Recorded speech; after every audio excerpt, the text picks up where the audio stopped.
Alhamdulillahi Rabbil Alameen.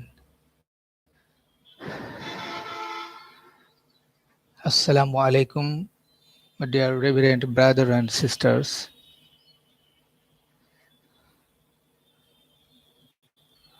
I am live today to talk about feminism, especially feminist literary criticism, which is must undercome, which must come under 20th century critical theories and literary movements.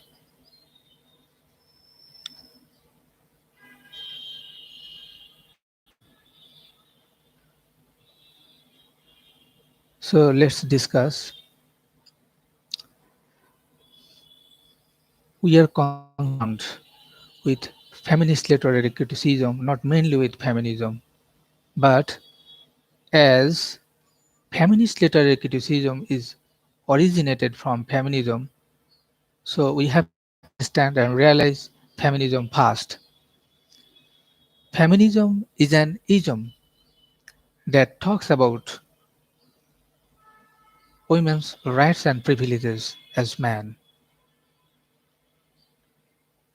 and it can be broadly defined as a political movement whose objectives are emancipatory, ultimately emancipatory. It's a theory of philosophy.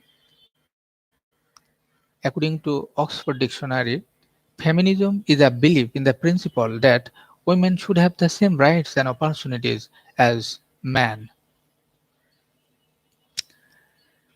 And then feminist literary criticism. In the recent years, feminist theory has steadily grown interdisciplinary. Feminist literary criticism questions the long-standing dominant male phallocentric ideologies, patriarchal attitude, and male interpretation in literature.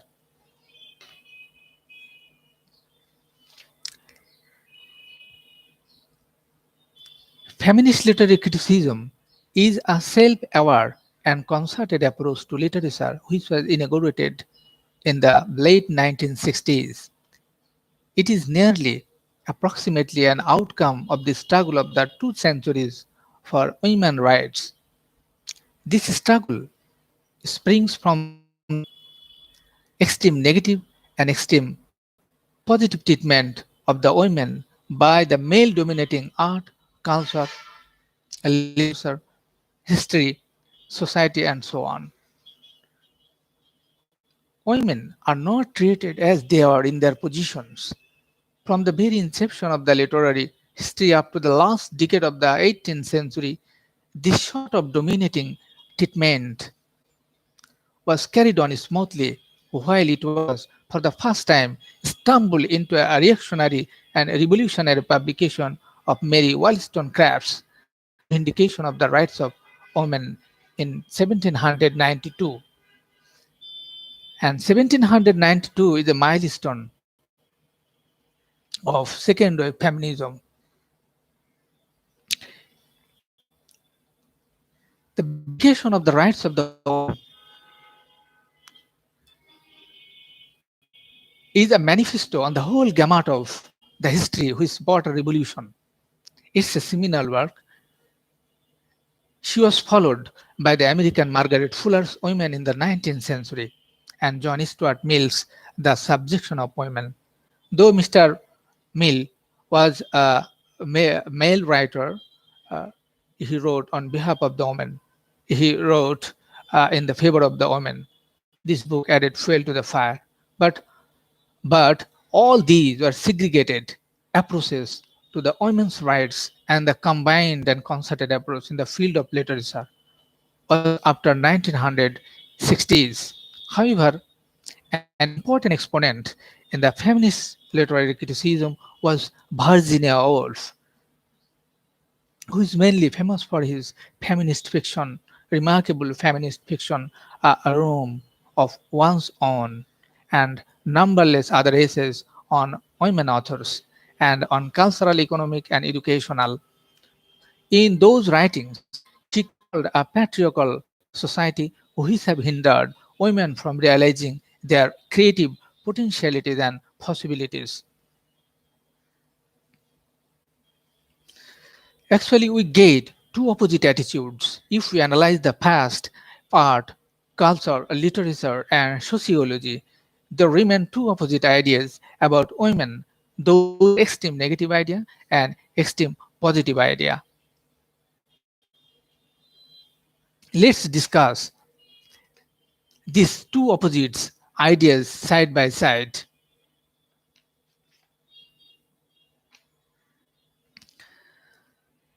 First, extreme negative idea.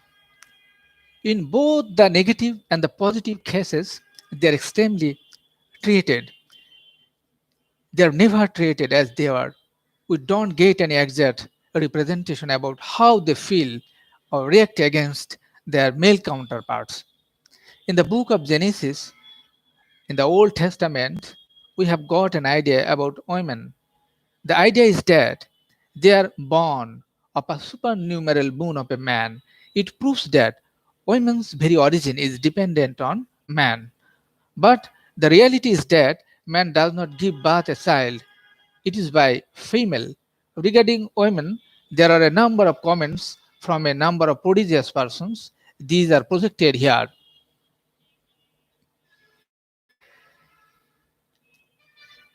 According to Saint Thomas Aquinas,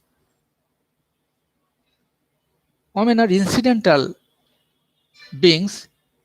Woman is an imperfect, man is an incidental creature. According to Saint Augustine, women are neither decisive nor constant. According to Aristotle, women are a creature lacking some qualities. According to Plato, thanks God not having made me a woman. According to Byron, women are more aggressive than man.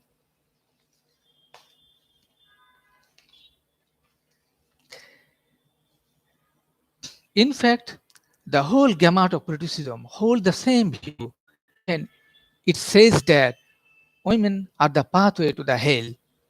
The modern thinkers about women, Jean-Jacques Rousseau is a popular person in the field of equality, freedom, and friendship. He is a modern thinker. According to him, women are a necessity of evil. It is the evil which we cannot go without. According to William Shakespeare, failed thy name is woman. According to Sigmund Freud, a woman's anatomy is her person. That is her physical beauty is all. There is no inner beauty within the women. According to Friedrich Nietzsche, a father of modernism, women are something very insignificant creatures like cows, etc. If you want to go to a woman, don't forget to take a whiff.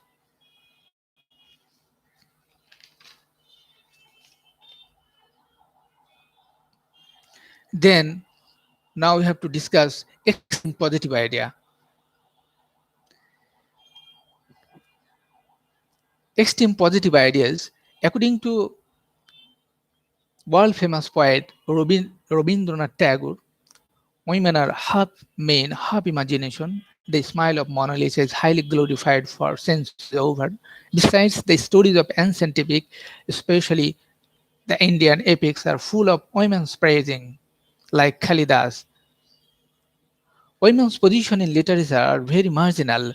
They have been presented in the marginal way, and this realization came fast, not such a juncture, but both men and women understood that it's a male made myth. According to Rabindranath Tagore, nor mother, nor daughter, nor wife, Nundin Bashini Urshi. So our national poet Kazi Nazrul Islam is a revolutionary poet who praises women for taking part in progression of the world. Says what is good, great, prosperous for a country is done half by men and half by women. So according to a sagacious person, women are the factories of birth a lot of children, so don't neglect and ignore them. On the other hand, according to the Holy Al Quran, mother who has given birth, you being in the family way, do your duty and respect to her. Hazrat Muhammad sallallahu alaihi wasallam,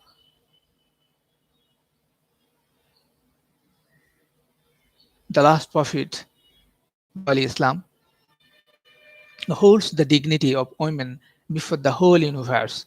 He says regarding the dignity of mother, according to him, heavens must be under mother's feet. So all these are the outcome of a patriarchal society deliberately portraying the picture of the women. In 1792, Mary Wollstonecraft's The Vindication of the Rights of the Women was published, and it's a manifesto on the whole gamut of the history which brought a revolution. It's a seminal work. It's another seminal work.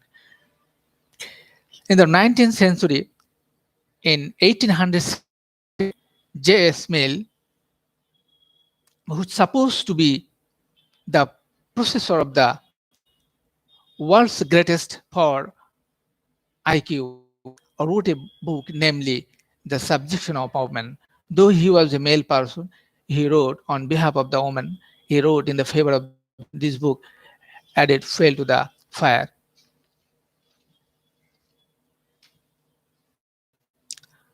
However, in the early decades of the 20th century, there emerged a momentum revolution which opened the eyes of the women and the thinkers of the women. They take their position in the world, in the society in a new light.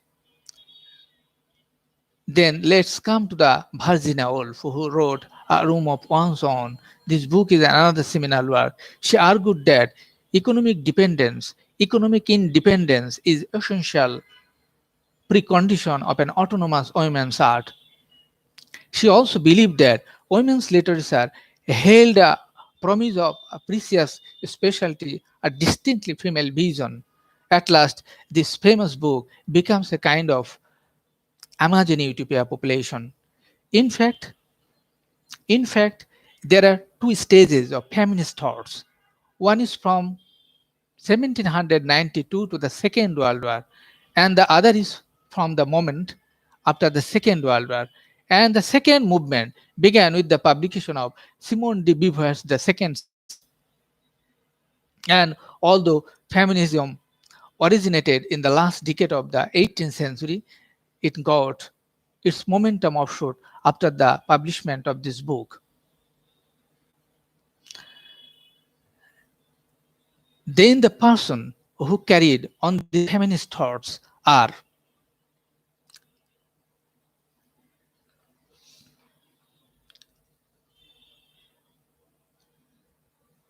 Mary L. Mann. She is an American writer and literary critic, especially a feminist literary critic. She is mainly famous for her book, Thinking About Women, dealing with the evolution of the representation of femininity in British and American literature. She reveals sexual analogies and stereotypes from the text by contrasting criticism between male and female authors. How one should understand and realize the woman is her logic, is her point. Then Catherine Marie Millett. Catherine Marie Millett is also an American feminist literary critic, educator, artist, and activist. She has been described as a seminal influence on second wave feminism. She is mainly famous for remarkable book, Sexual Politics. It is another seminal work dealing with the rights of women. The book is regarded as a classic of feminism and one of the fundamental text of radical feminism. Next, German Greer.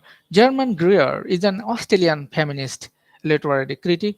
She is considered one of the major voices of the second wave feminist movement in the later half of the 20th century. She is mainly famous for her book, The Female Eunice, dealing with the feminist literary criticism. After that, Ellen Showalter. Ellen Showalter is a very significant American feminist literary critic. She is one of the founders of feminist literary criticism in United States academia, and she is mainly famous for her gynocriticism. She also introduced the ideas of endotext and gynotext. Further, uh, Toil Mua. Toil Mua is a very significant Norwegian feminist literary critic. She is famous for her uh, notable book, Sexual Textual Politics, dealing with the survey of second wave feminism.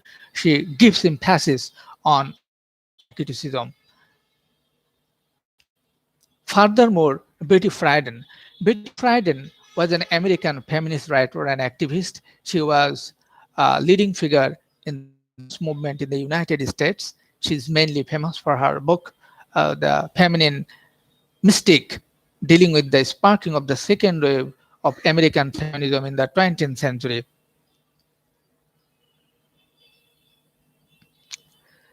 Besides Alice Walker, besides Alice Walker, besides Alice Walker, hmm, Alice Walker, Kate Chopin, Alice Walker, Kate Chopin, Charlotte Parkin Gilman. They also contributed a lot in the feminist literary criticism.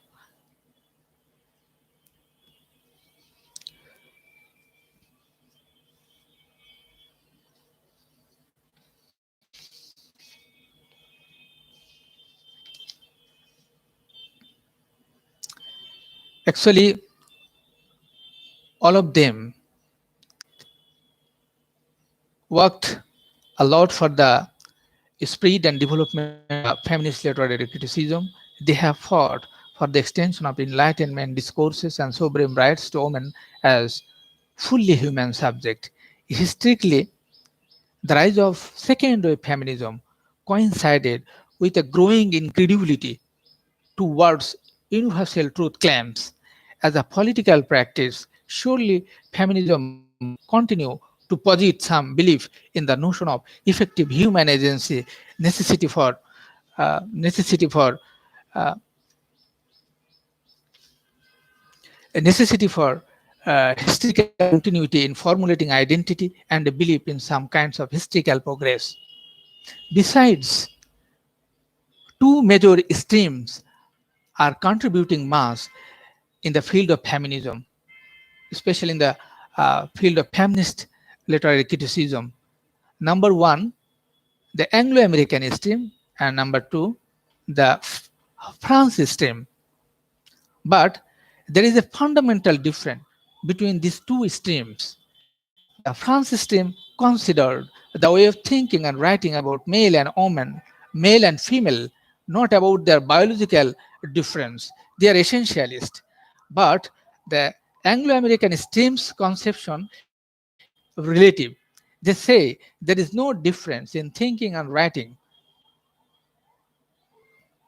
American stream is more interested in analyzing the thematic interpretation of the text by women and on women. On the other hand, the France system is more interested in theorizing about women's position in literature. So the American stream is thematic while the France system is theoretic. These streams are progressive in such a way that in recent times, many thinkers are thinking of postmodern, post-feminism. Among them, the remarkable persons are Sophia Coca,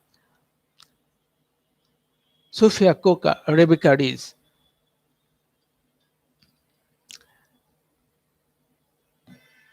and Margaret Fuller. So this person who wrote a book is more aggressive. They decant of a female icon and they are not satisfied with even the equal rights. Rather, they demand their compensation. So eventually, it may be stated that feminism is a theory of philosophy dealing with a political movement whose objectives are emancipatory, ultimately emancipatory. It is the contemporary theory that presents a clear radical critique of the Enlightenment legacy of modernism. So, in spite of having some obstacles, feminist literary critics have fought for the extension of Enlightenment discourses and sovereign rights uh, to women as fully human subjects. Then, last we have to discuss what feminist literary critics do and contribute in the field of feminist literary criticism. So, I would like to present in a numerical way. First of all, feminist literary critics, they rethink the canon aiming at the rediscovery of text written by women. Secondly, they revalue women's expressions and experience. Thirdly, they, they examine presentation of women in literature by men and women. Fourthly, we read psychoanalysis to further explore the issue of female and male identity. Fifthly, they think of the biological as well as the social aspects of women.